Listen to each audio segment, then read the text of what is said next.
Welcome everybody, Bruchot Tabaot.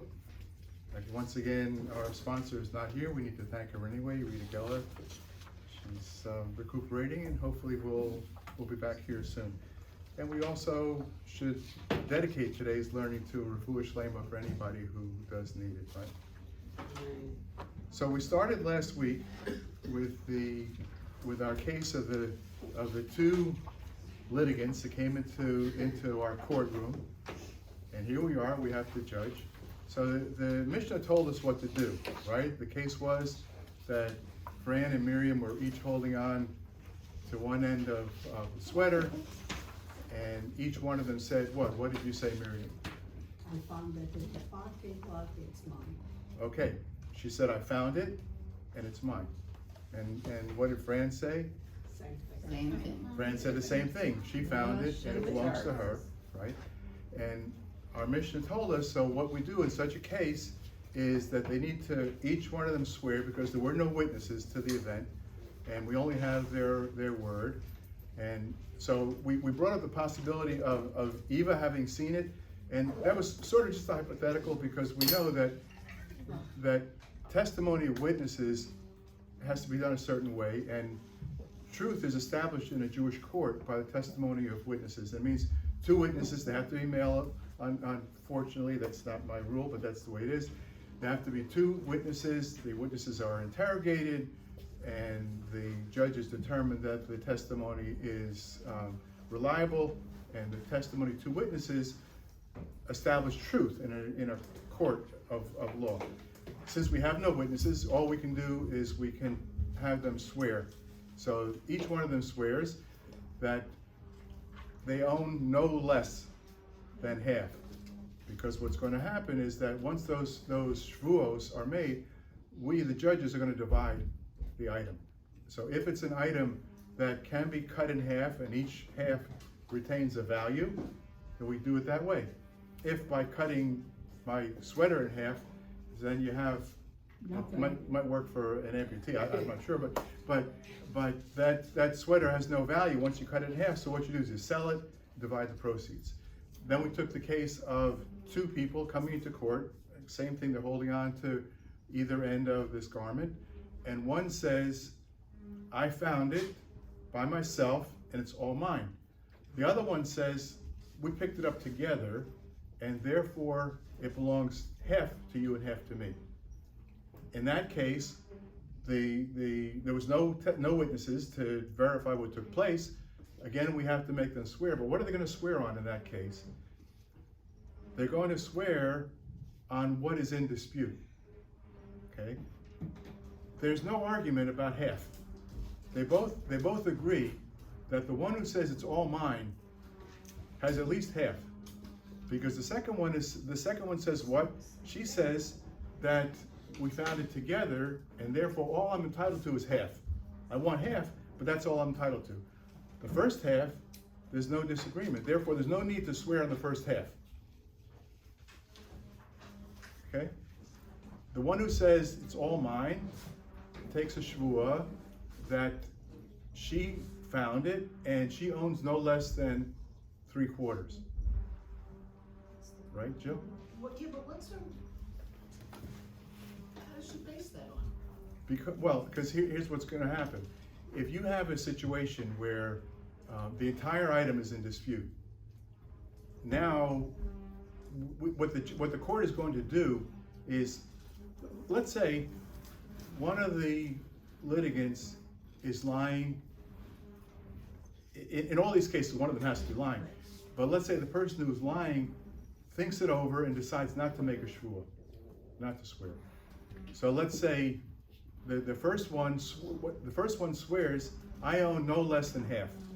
Okay. Now, if the other one backs out, so what she said is true, right? She owns no less than half, but she owns the whole thing. Okay. In the second case, where you have two people making a claim, neither one of them is arguing about the first half of this article, right? Because the first lady says it's all mine. The second one says it's half mine, which means she's saying half of it I am mochel, I am I'm not claiming half. You're foregoing it. Foregoing, thank you. So that by my saying that I own half, I'm saying that the first half is not mine, okay? Now, what is the lady who claims the entire amount, what is she going to swear? She's going to swear that the first half of it is mine, no question about it. But what I own in this is no less than 3/4, because eventually she knows that the judgment is going to be that the first half belongs to the person who said it's all mine, and the second half is going to be divided in half. Why isn't it Hefker? And is this a Beis Din of rabbis?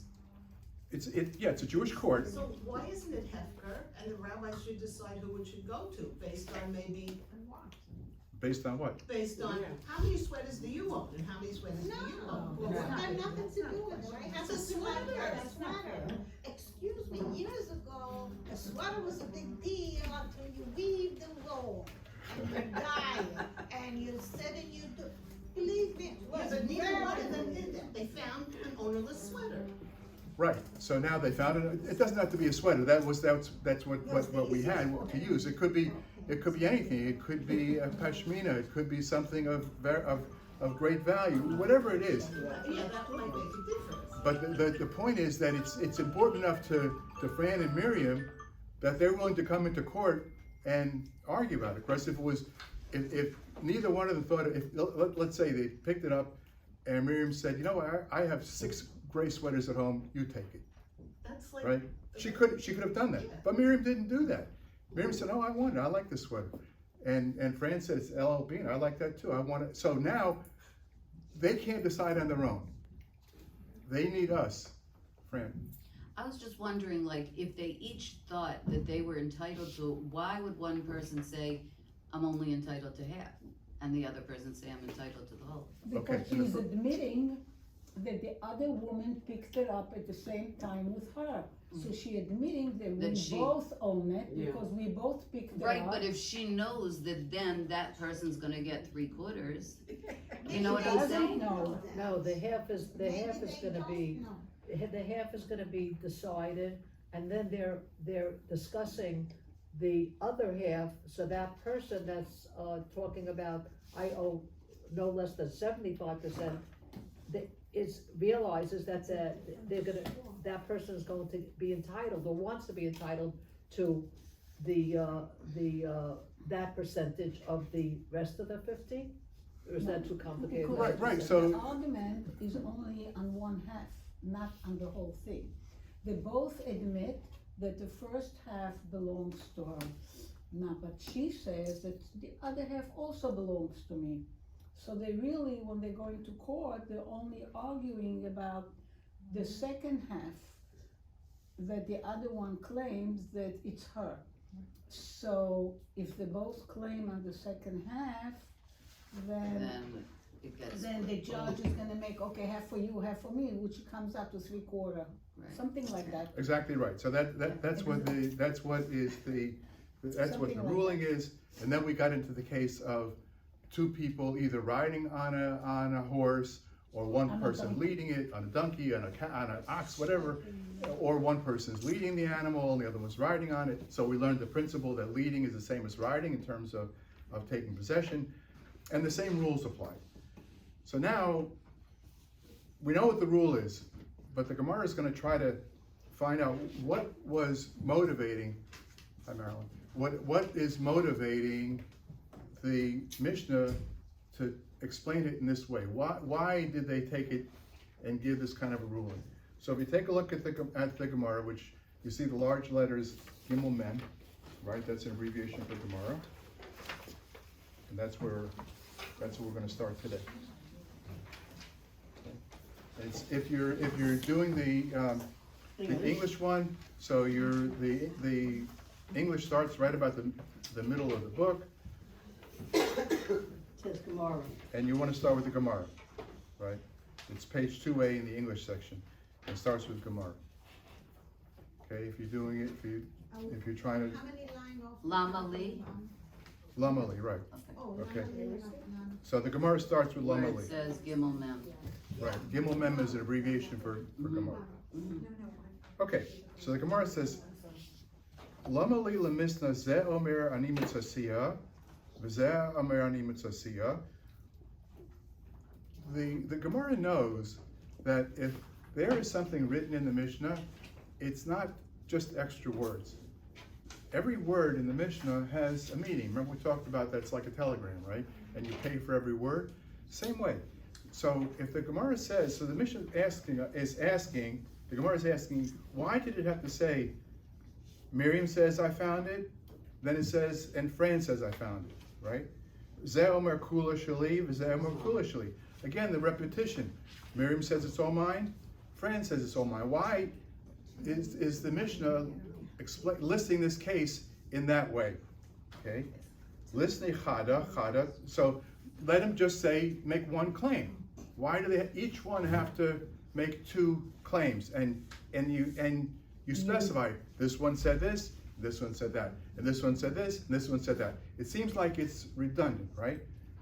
So the Gemara says, chada katani, let him just make one mention.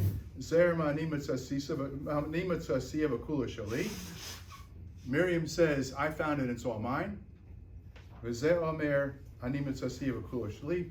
Fran says, I found it, it's all mine. In other words, why does it say, Miriam says I found it, Fran says I found it. Miriam says it's all mine, Fran says it's all mine. Why not just list them, each one, their claim as one claim?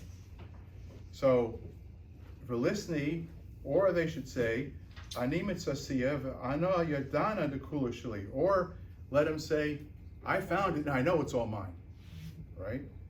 Itana ani mitzasiya.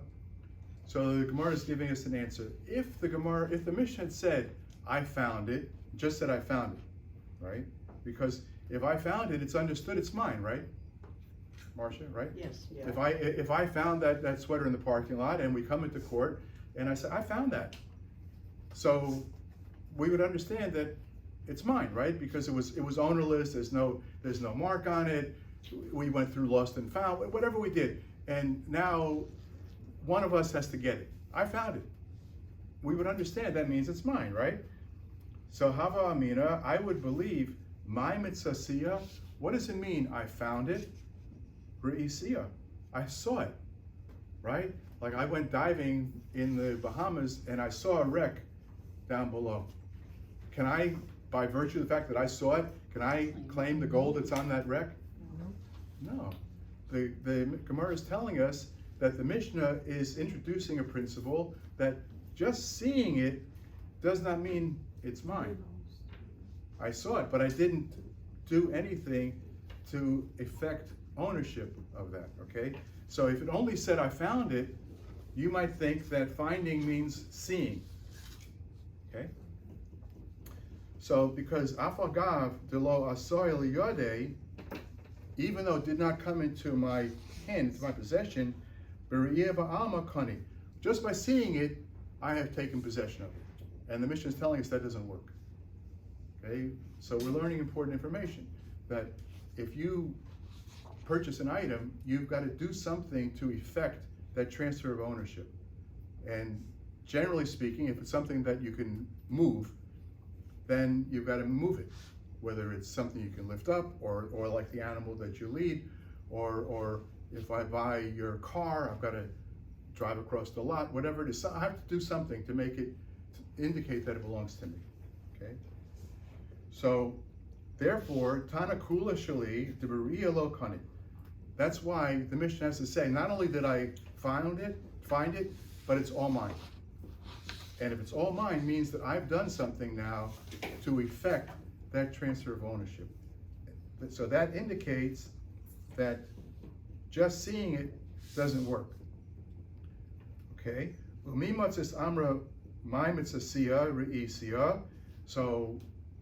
what makes you think? Why would you think that if I'm diving and I see a wreck that I would believe that it's mine? What makes you think that, right? Well, Amar Rabbanai said, if he finds it, it's coming to his hand, mashma. That indicates that he's taking it in hand. So it's not, that's not called finding exactly. The asli yodei mashma, that has to come to his hand. So therefore, Lishna de alma noked. It's so people speak that way. That somebody might say, I found it, but that doesn't really work in a court of law. But he saw it, he found it, but he doesn't take ownership of it. That's why you have to say, Medhavile Omar Ana Ashkeche, I found it. And even though I didn't take possession of it, I didn't take it in my hand, just by seeing it, I take ownership. So if it didn't say Kula Shali, you might think that works, but it doesn't work, right?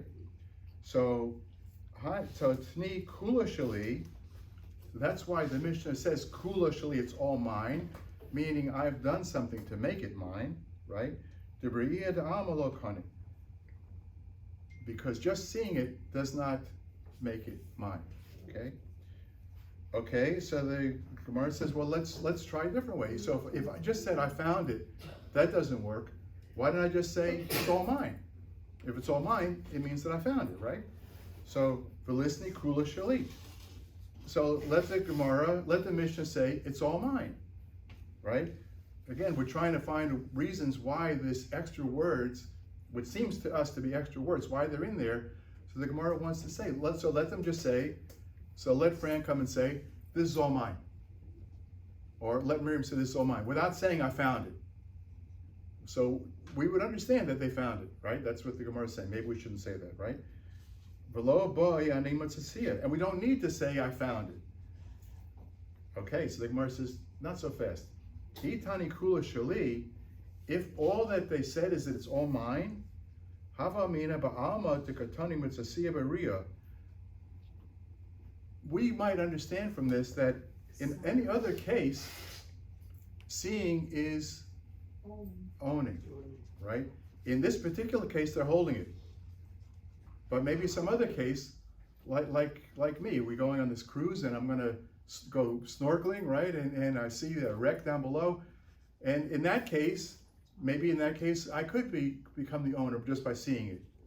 But by virtue of the fact that both had to be mentioned in our Mishnah, that lets you know that just seeing it doesn't work, right? So therefore, Tana Animat Asiya, it says, I found it, V'hadar Tana Kulishli, and the claim is that it's mine. Because if you say either one, it doesn't work for you. You've got to say both in order to establish in court your claim to the item. Okay?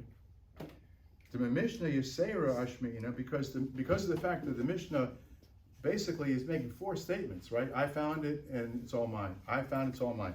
So by virtue of the fact that the Mishnah says all this, the Riyalo Kani, that seeing it does not make a transfer. So Umi Matzasana Amra Chada Katani Vahalo Vaha Zev So why does it have to say she said and she said? What, just make one long statement. I found it, it's all mine. I found it, it's mine. Why does it say I found it, it's mine, it's mine? Why does the Mishnah go through the extra statement? I found it and it's mine. Why does they have to say it like that? Because say Omer ani mitzasiya, v'zer ani mitzasiya, v'zer mer kula shali, v'zer mer kula shali. So why does the Mishnah have to say, Miriam says I found it, Fran says I found it. Miriam says it's all mine, Fran says it's all mine. Why do they have to go through all of this? So it comes along our friend Rav Papa, and he's going to explain to us. Omer Rav Papa, Vitema Rav Shimi Bar Ashi, and some say maybe it was Rav Shimi Bar Ashi said it. For Amri Lo Kadi, and another scholar named Kadi, maybe he said it. What he says is Reisha b'Mitzia, that this claim I found it and it's all mine is two separate cases. The first one, I found it, is dealing with a lost article. Okay? V'seif b'mekach u'b'memkar. And the second part, and it's all mine, that is business transaction. Okay, so the Mishnah is telling us two different cases. These ladies are coming into court, they're holding on to the sweater, and there's two different cases that take place, that the Mishnah is talking about. One case is that it was a found article, the other case is that they're in dispute. They're claiming. They're each claiming that they bought it. Okay? And it's mine, right? Marilyn? Okay, so, and then the Gemara says it's Tzricha, and this is yours, Marilyn. And we need to have both, we need to list both of them. Why? Because the Eitana Mitzia, because if all we talked about was a case of a Mitzia, of a found article, Hava Mina Mitzia Hu Duramu Rabbanan Shvu Alei. Only in the case of a lost and found article do the rabbis require a shvua. Why do you think that is? Well, okay, let's say here. So, sort of to bring up what Jill said earlier.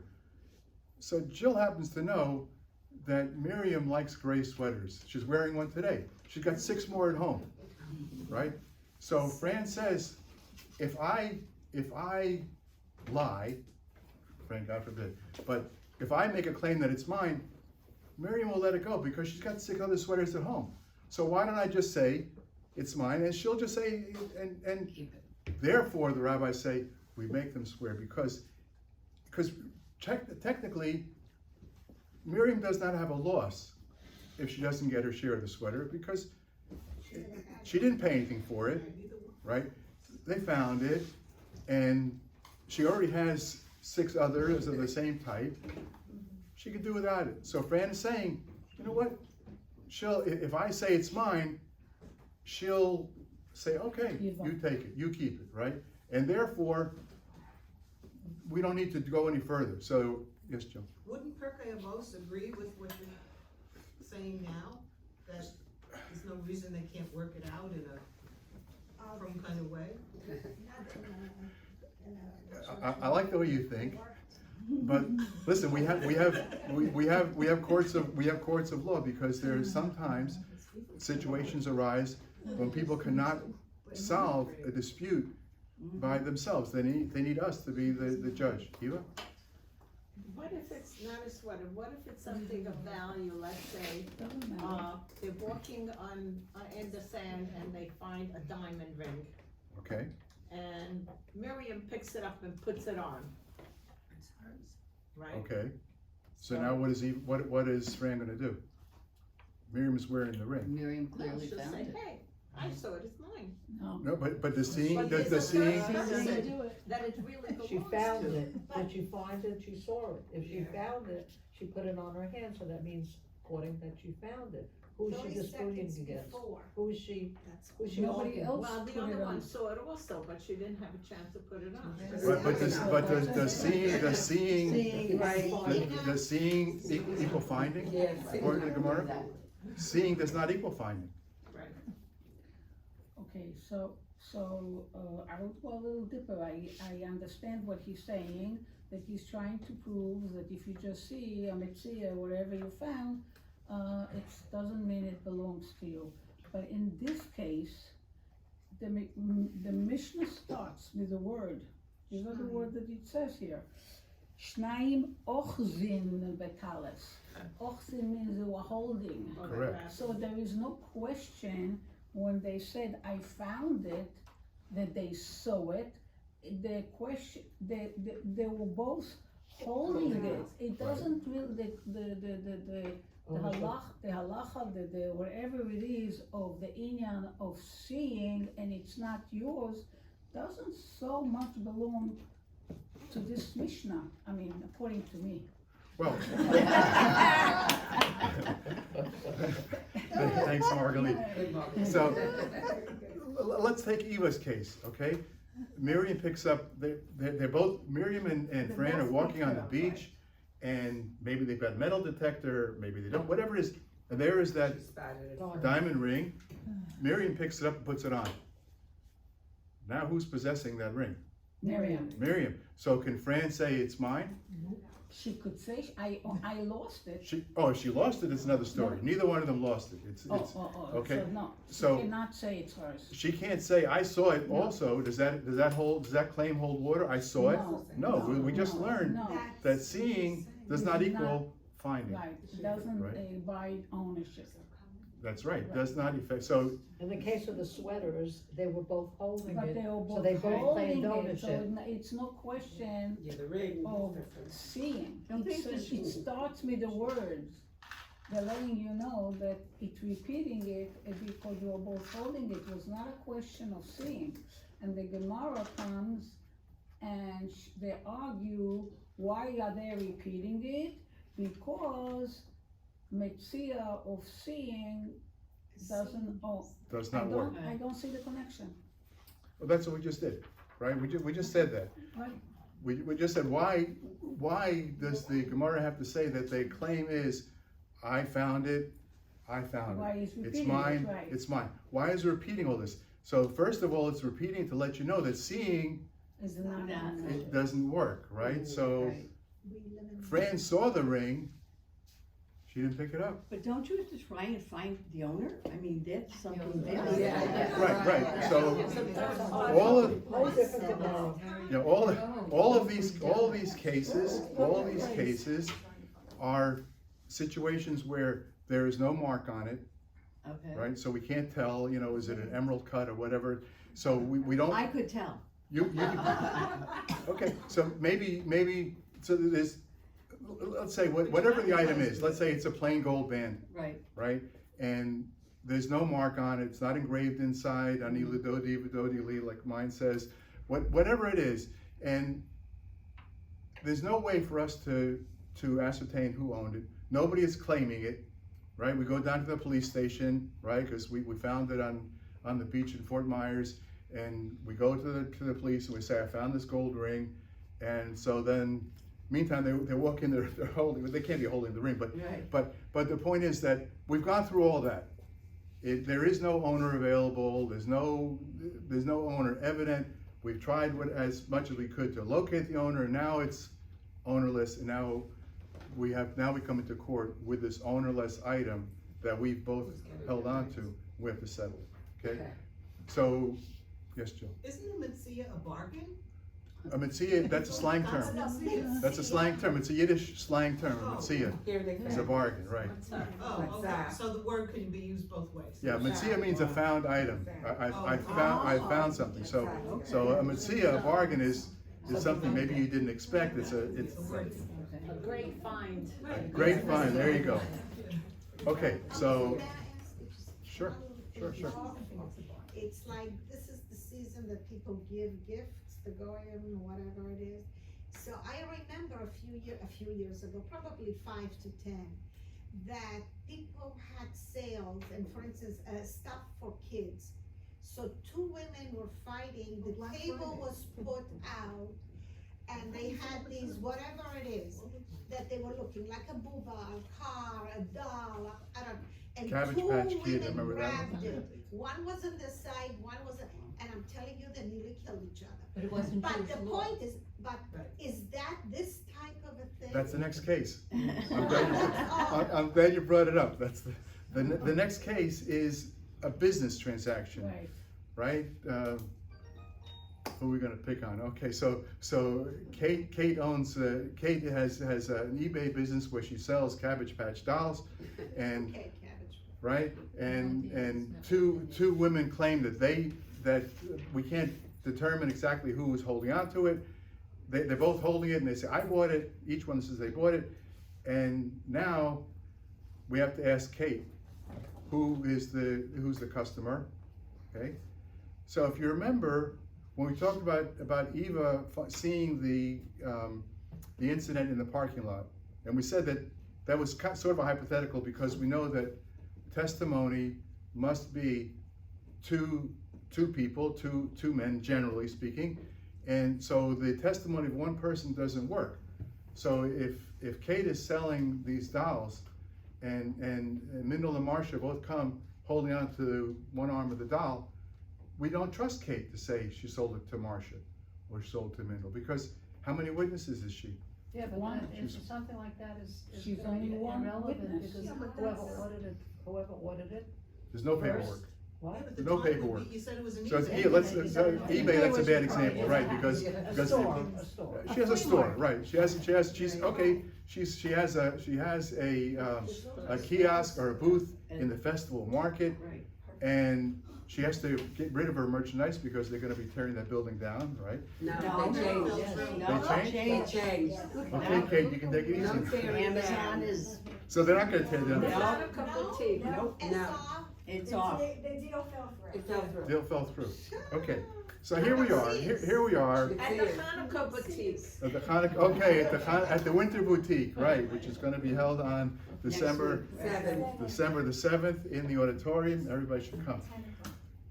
So here we are. Two people said that they, to use Tova's example, they wanted it was something special and they're holding on to it. Okay. So now what do we do? So let's go a little further. So we said that in the case of a found article, the court or the rabbis requires a shvuah because one of the two could say, listen, if I take it, what is she losing? She didn't have it this morning. It's not hers. She didn't spend any money for it. I'll just say it's mine. I don't want to cause my friend to have a loss, but what's her loss? She didn't spend it, didn't pay for this thing. She already has half a dozen of the same thing at home. She can do without it. I'm going to say that I want it, right? And therefore, we make her swear because just taking her word is not so reliable because she might rationalize in her own mind making a false claim because after all, the other person has really nothing to lose. Okay, so that's why in the case of a found article, the swearing, that process is necessary, right? Because it says the Ramu Rabbanan Shvua Alei, the second line now, the rabbis enforce this Shvua, Mishum Demore, because the person might think, Amar Chavrai Lav Mide Chasarba. What, so Frank could say, what is Miriam's loss if I take that sweater? Okay, so therefore, Adpis, this Palag Bechade, so therefore I'll just take it, you know? Avamekach a memkar, but now that we know the festival market remains open, or it's gonna be the Winter Boutique. Phew, thank goodness. Okay, and so in a business deal, that's different. The Leka Lamemer Hacha, you can't say that because now Mindel and Marsha both paid her, right? Marsha's not saying Mindel didn't pay. Mindel's not saying Marsha didn't pay. Each one of them took the money out, cash money, and they say they gave it to her. So you can't say neither one hasn't lost, because if Mindel gets it, Marsha lost her money, or vice versa, right? In that case, Hachi Ema Lo. So in that case, I would say I wouldn't use that principle that there's nothing to lose, because there is something to lose, right? So now we've got a problem, because Kate is, first of all, she's involved. She's what's called Nogea B'Dover. I mean, she has a vested interest. So we don't necessarily trust her. And also, she's one witness, right? And we need how many witnesses? We need 2 witnesses, right? So in that case, Ema Lo. So if Iktana Mekach Memkar, and if we're talking about now a business transaction, there, in that case, that's where the rabbis of the court require her to swear, Mishum Demori, because she might say, Omar Chavrai, Demeka Yohiv, Bana Demeka Yohivna, we both gave money, right? Hasha Detricha Ledidei, since I need it, Ashkale, Ana, Vachavrai, Lezal, Litruk Lisbon, so then my friend can go buy another one. Okay? So now what makes you think that we can accept Kate's word, right? So let's take a look at Rashi. Rashi's going to help us out here. So if you're in the Hebrew part, okay, so this is Rashi on this side, and you count down 1, 2, 3, 4, 5, 6, 7, 8, 9, 10, 11, 12, 13 lines down. If you're going with the English, you have to trust me. Okay. Okay. So Rashi says, he says Avomitzia Duleka le Memar. You can't say that. He said, so go down a little more. It says, Lechazei zu man denok. Let's see who is it that has it. So Rashi says, what should we do if we're not sure who bought it? How are we going to find out? Nishal es hamocher. Let's ask Kate who came first with the money, right? She's the seller, she's the merchant, she should know. So she should ask Nishal es hamocher, mimi kibel dameha. From whom did she receive money first, right? Titania B'Kedushin, and this is the page that I copied for you. This is a reference to Masechta Kedushin. Kedushin is the Masechta that deals with Kedushin, engagements, marriages, and so on. And so that's also a monetary transaction, and they deal with a similar situation. And from there, we have the exception to the normal rule that we need two witnesses to establish the facts of a matter. And if you take a look at the handout, so look at this actually is a copy from the Steinsaltz Gemara, which is the one that I use, and it's so it looks different from this page because he created his own layout. But if you take a look at the center portion in the block letters, where it's underlined there on the bottom, see that? Mm-hmm. It says, Neman Bal Mekach Lomar. We trust, we believe Kate in this case. Why? To say, Lozeh Macharti, Lozeh Ein Macharti. We believe Kate to say, I sold it to Marsha, I didn't sell it to Mindel. Why is that? Bamed Devor Mamurim, what are we talking about? What kind of case we talk about? Bizman Shemakacha B'yodo. At the time when she has still a possession of it, she's still holding on to it. Aval ein mekacha b'yodo ein aneman. But once this left her hand, now the two of them are pulling it in either direction. She no longer believe, and we're going to find out why that is. But what we're saying now is this is an exception to the regular rule. The regular rule is facts are established in our courts, in a Jewish court, by the testimony of two witnesses. We don't have two witnesses here, we have one person, right? And we're gonna make our own sort of ruling by saying that the fact that she's a woman is okay too, but yes, Robin.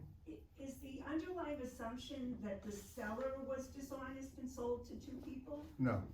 So I'm not sure I understand how it can be that a seller has sold something and two people each claim it. Right, And she admits to getting money from both. right, why is the seller, why would I sell something twice to the same, We're the gonna- same item twice? That's very good, and we're gonna see that. What actually I don't work business that way out. what actually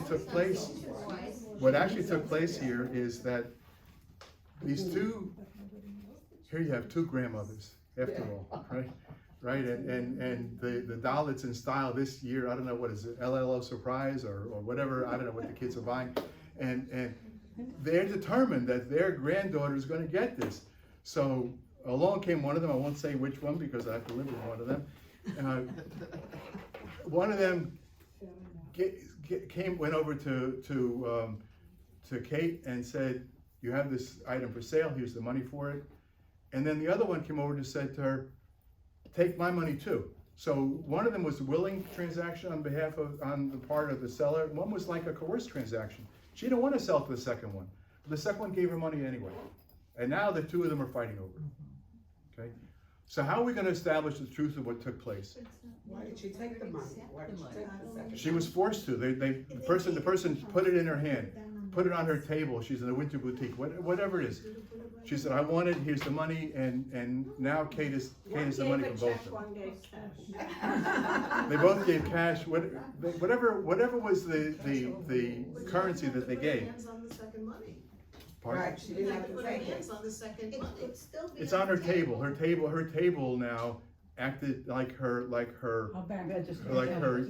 but right. she couldn't just say, here, I already sold it, and push the money to give back to the seller. Well, so here's what's happened. Here's what happened.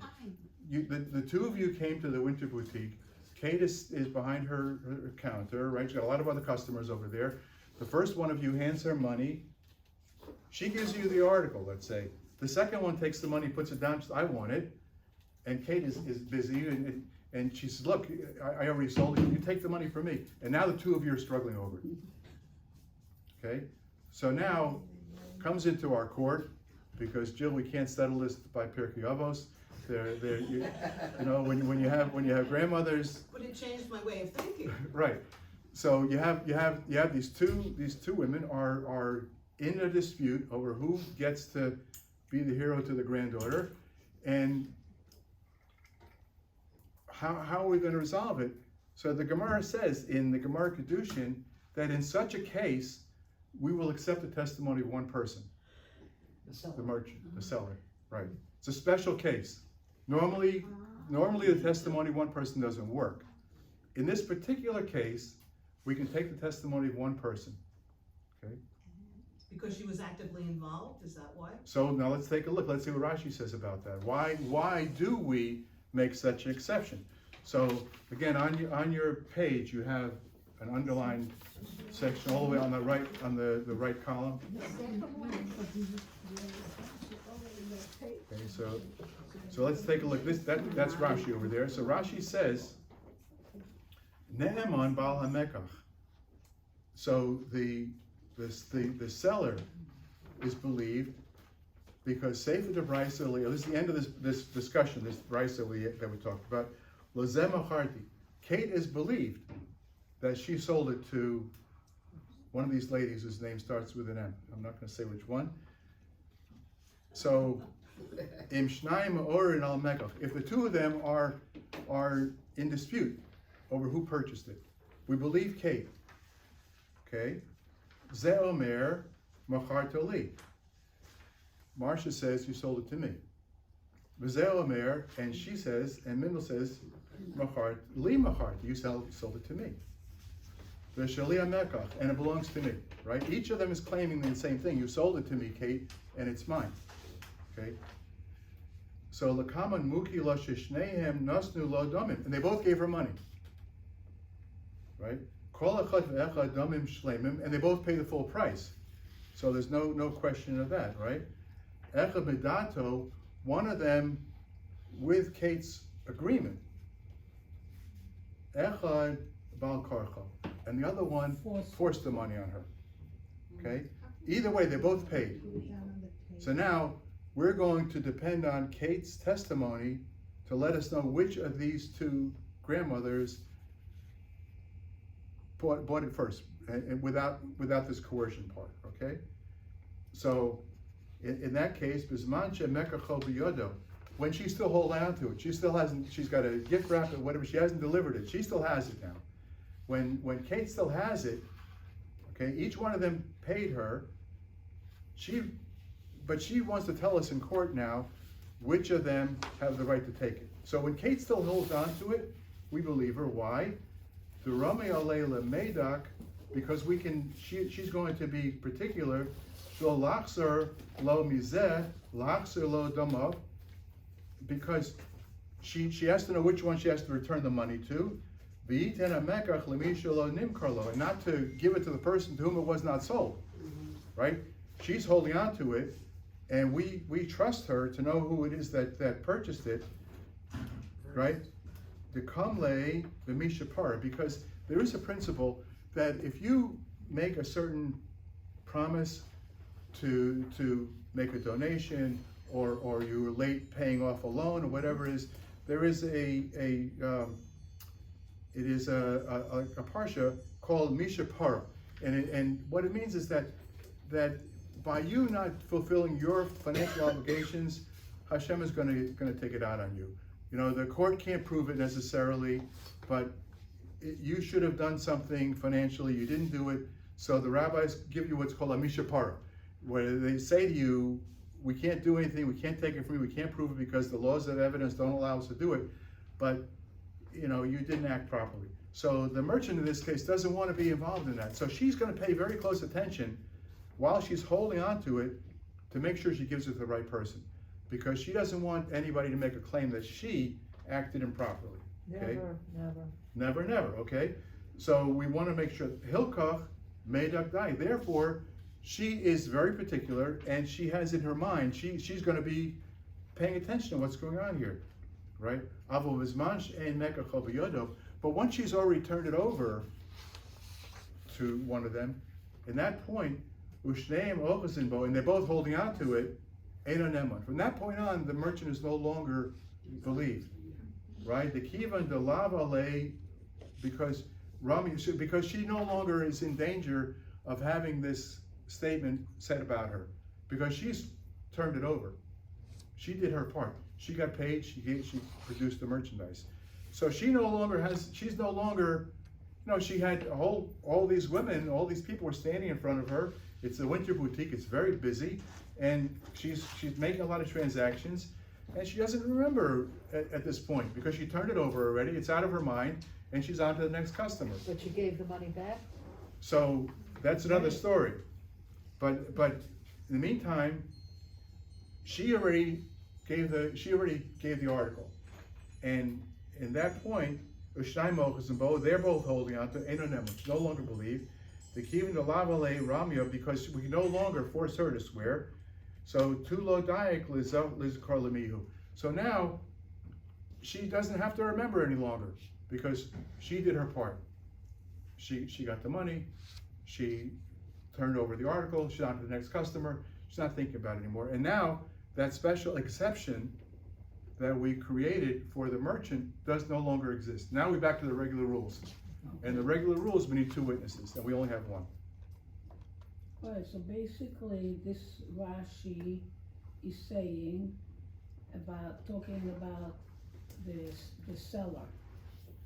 That if the seller still have the position in her hand, they do ask her, and if the position, the item is not in her hand, she is not a witness, they're not going to ask her because it's out of her mind. That's Exactly right. general. So that's Rashi. So while we're on Rashi, let's take a look at, very quickly because we're over time. What does Tosfos say? Tosfos is, pardon? Tosfos right below Rashi.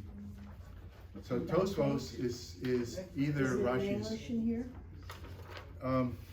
Let's see if there is some English there. Might be. Maybe in the notes. In note, yeah. In the note, if you turn over Okay. page 2B, note number 9. Note number 9. Note number 9 on page 2B. Okay. Okay, so that's, I'm gonna paraphrase that, but Okay. it's basically telling us that we accept the testimony of one person, the merchant. And Tosfos wants to clarify, why did Rashi say this, right? So Tosfos is, again, he's a son-in-law, he's a grandson of Rashi. And so Tosfos wants to help us understand, why did Rashi say what he said? So it says, B'meh devar mamurim, what are we talking about? B'zman she'mekach al b'yodo, while she's still holding on to it. Why is that germane? Why does that matter to us? So Tosfos says, perish b'kuntras. Kuntras means the notebook, which means he's referring to Rashi. Derami alei lamedak, because at that point he or she is paying attention. Lefi shehu b'mi shapara, because she doesn't want her to get a bad rating on Yelp or whatever it is, that she's not a reliable merchant, right? So she doesn't want that to come out. So while she's holding it, she's paying attention. Who gets it, right? If in terms of returning the money, and she returned the money, even though that person really wants the article, but once she no longer has it, but now the two grandmothers are holding on to it, she no longer believes that exception no longer applies, right? The Kivin de lo ale Ramya, so that's why we don't depend upon her. Lo daik liskar mi. She no longer is so concerned to remember, right? So in that case, Tosfos says that's why Rashi says that the exception is made, the special exception is made. And there's one more, but we're going too long. There's one more source, which, because there's two different opinions on this particular item, and we'll get to that next time. But thanks, everybody.